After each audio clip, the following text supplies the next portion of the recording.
capítulo 23. Trabalho como expressão,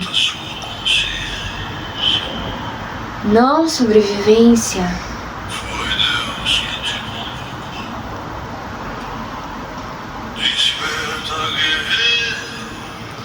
Talvez uma das maiores distorções da civilização terrestre tenha sido transformar criação em obrigação. O que um dia poderia ter sido expressão da alma tornou-se sobrevivência. A humanidade foi ensinada a acreditar que trabalho é sinônimo de sacrifício. Desde cedo, as pessoas escutam: a vida é dura, você terá que lutar, trabalho dignifica, nada vem fácil, é preciso sofrer para conquistar. E pouco a pouco, a consciência coletiva passou a associar a existência com esforço contínuo, como se viver naturalmente já fosse uma dívida. Talvez por isso tantas pessoas sintam exaustão profunda, não apenas física, mas espiritual, porque algo dentro da alma percebe silenciosamente: a vida talvez nunca tenha sido destinada a funcionar dessa forma.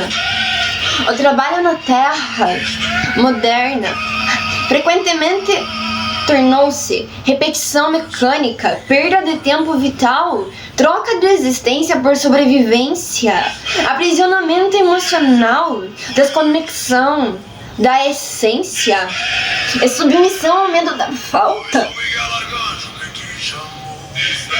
Milhões acordam diariamente, não porque desejam criar, mas porque temem não sobreviver.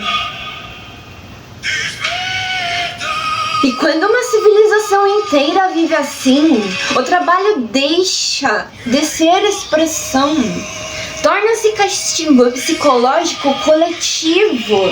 Talvez por isso existam antigas narrativas associando o trabalho à punição, porque em algum nível profundo da consciência humana existe a memória de que criar deveria ser algo natural, não sofrimento obrigatório. Talvez civilizações avançadas já tenham transcendido completamente essa lógica.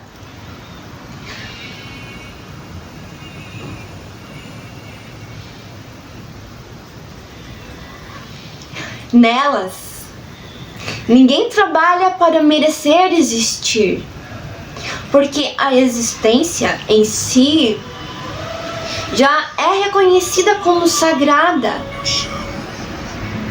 Então, criar deixa de ser mecanismo de sobrevivência e torna-se manifestação espontânea da consciência. As pessoas criam porque amam criar, expressam arte, ciência, cura, arquitetura, música, tecnologia, educação, cuidado, expansão da vida, não por medo, mas por alegria existencial. Talvez nessas civilizações a palavra trabalho nem carregue o peso psicológico que possui na Terra, porque manifestação e criação já fluem diretamente da consciência. Quando uma humanidade compreende profundamente sua conexão com o todo, a escassez deixa de estruturar a experiência coletiva. Então o esforço compulsivo perde sentido. Talvez seja isso que tantas histórias sobre Jesus tentaram demonstrar simbolicamente. a manifestação imediata, a multiplicação, a reorganização da matéria, a criação sem intermediação. Porque talvez a consciência alinhada à fonte não precise atravessar os mesmos níveis de resistência vibracional que a humanidade atual considera normais. A Terra ainda vive em frequência densa de medo, culpa, separação, sobrevivência, competição. Então criar parece extremamente difícil. Mas imagine uma civilização inteira, sem medo estrutural. O que aconteceria? Talvez manifestação se aproxime drasticamente da intenção consciente. Talvez um intervalo entre desejar e criar diminuísse profundamente, porque a resistência coletiva deixaria de bloquear o fluxo natural da existência. Nesses estados civilizatórios, ninguém precisaria explorar, ninguém precisaria competir, ninguém precisaria vender a própria vida para sobreviver. A criação surgiria organicamente, como respiração, como música, como extensão do ser. Talvez o verdadeiro propósito da existência nunca tenha sido produzir incessantemente. Talvez tenha sido experienciar e expandir consciência através da criação amorosa. Mas a humanidade atual ainda vive desconectada dessa lembrança. Então o sistema transforma tempo em moeda, vida em produtividade e consciência em ferramenta econômica. O ser humano passa a medir valor através de utilidade e lentamente esquece sua própria essência.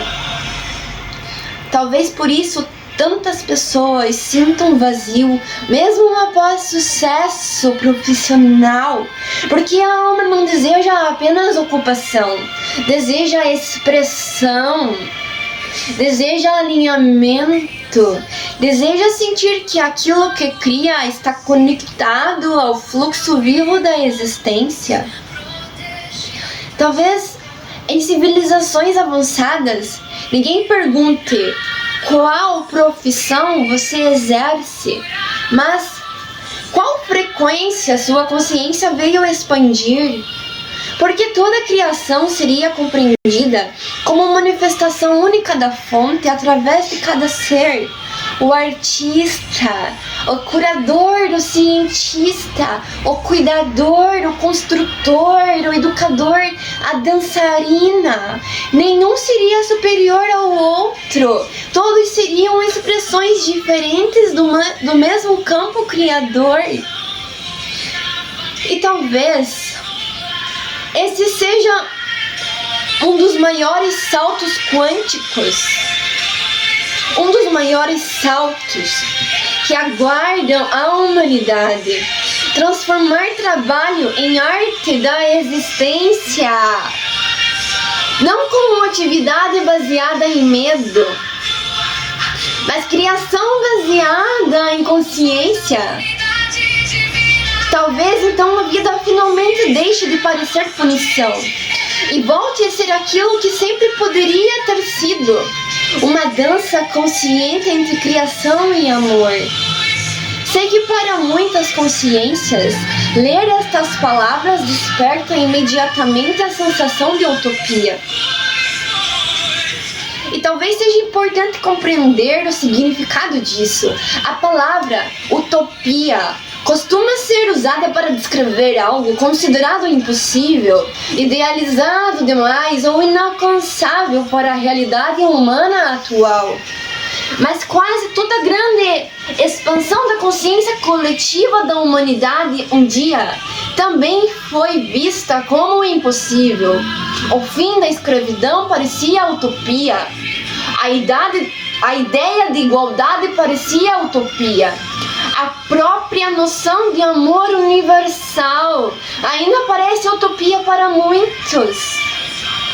E talvez isso aconteça porque a mente humana, condicionada pela escassez, sempre acredita que aquilo que transcende o medo não pode existir. Mas a alma reconhece frequências antes mesmo que o intelecto consiga explicá-las. Existe uma parte silenciosa dentro do ser que lê certas verdades não como novidade, mas como lembrança. Talvez por isso tantas pessoas sintam emoção profunda diante da ideia de unidade, liberdade e manifestação consciente, não porque estejam escapando da realidade, mas porque algo dentro delas recorda. E talvez seja exatamente isso que Jesus quis dizer ao afirmar: conhecereis a verdade, e a verdade vos libertará. Talvez a verdade nunca tenha sido apenas informação. Talvez seja a memória desperta daquilo que a consciência sempre soube.